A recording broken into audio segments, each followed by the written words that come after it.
Hey, so what's going on, everybody? Try to make this quick as possible. First of all, I want to say, Sarah Sterling, thank you, thank you, thank you. I hope you see this. And everybody else that's donated, thank you from the bottom of my heart. Thank you. That money is going all to a good place.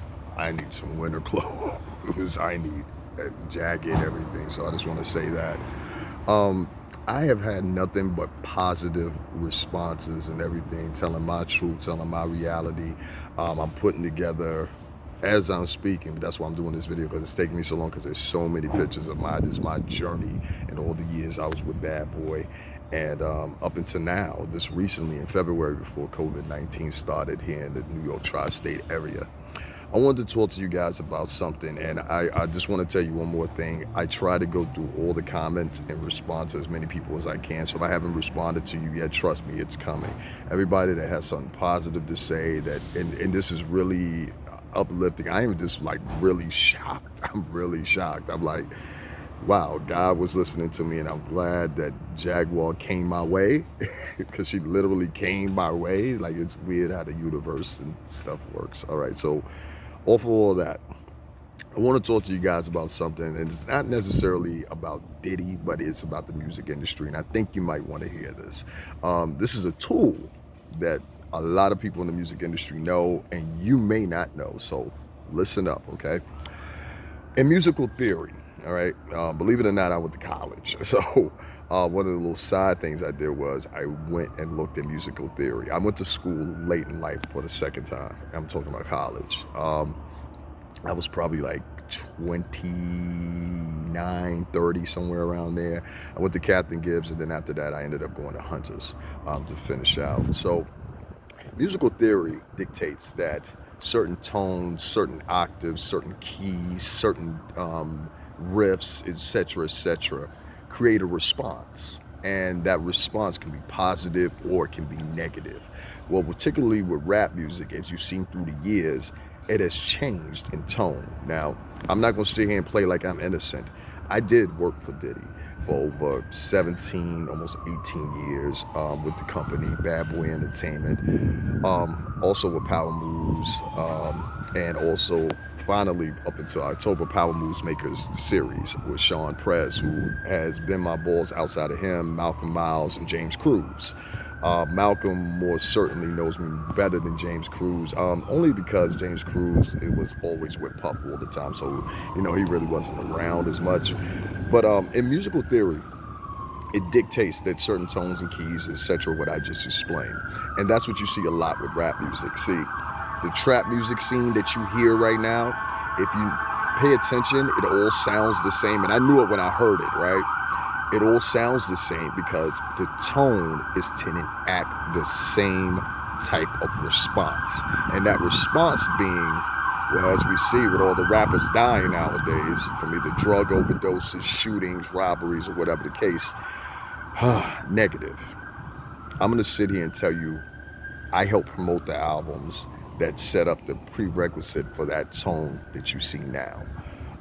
And I say that willingly. The reason I say that is because the music that we were putting out at the period I worked for Bad Boy from '99 up until 2015 was like the last official project I did for Bad Boy Entertainment, and that was inclusive of French Montana at the time over Interscope.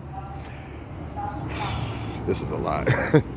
um, the tone that you guys are hearing, the reason that all trap music sounds the same is because you have black artists, black CEOs bringing these artists with these tones, and a lot of times they are looking for them on YouTube or wherever else too. But more predominantly, you have like different people that bring these tones of music, specifically because they serve a purpose. That purpose they serve is to basically create chaos, and that's what it's doing.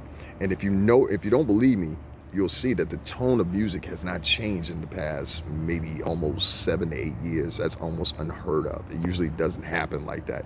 Usually around about 4 or 5 years, maybe 3 years, the tone changes, and it changes swiftly.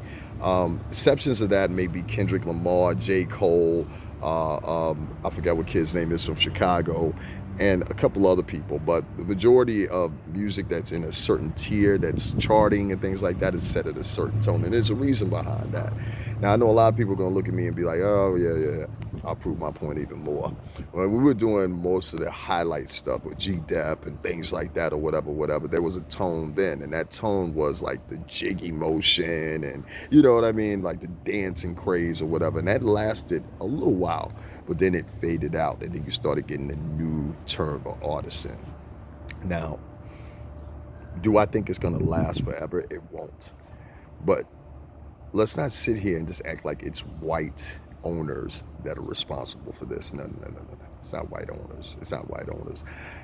It's actually blacks that are bringing these artists specifically because they're looking for this tone, because they know once they're in the club, once they're in a party, once they're in wherever, they're going to create this tone, and there's no responsibility whatsoever taken for this. Hence, you get destruction. Hence, you get rappers dying. Hence, you get all kinds of chaos happening. And if you really pay attention, you'll notice that not only the bloggers, not only the artists themselves, but outside that, the CEOs and the big dogs that are like older than us, that are 50 something, and some of them are lying about their age, because I know the true ages of a couple of people, and I may or may not put that out there, but trust me, motherfucker, you ain't been 48 for the past 7 years. All right, so let's stop that.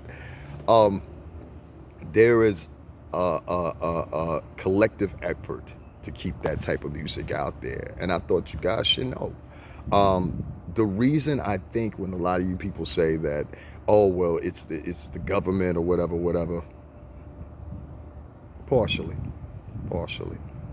but more so, it's the CEOs, it's the people that sign the checks at the major conglomerates that actually want that to happen.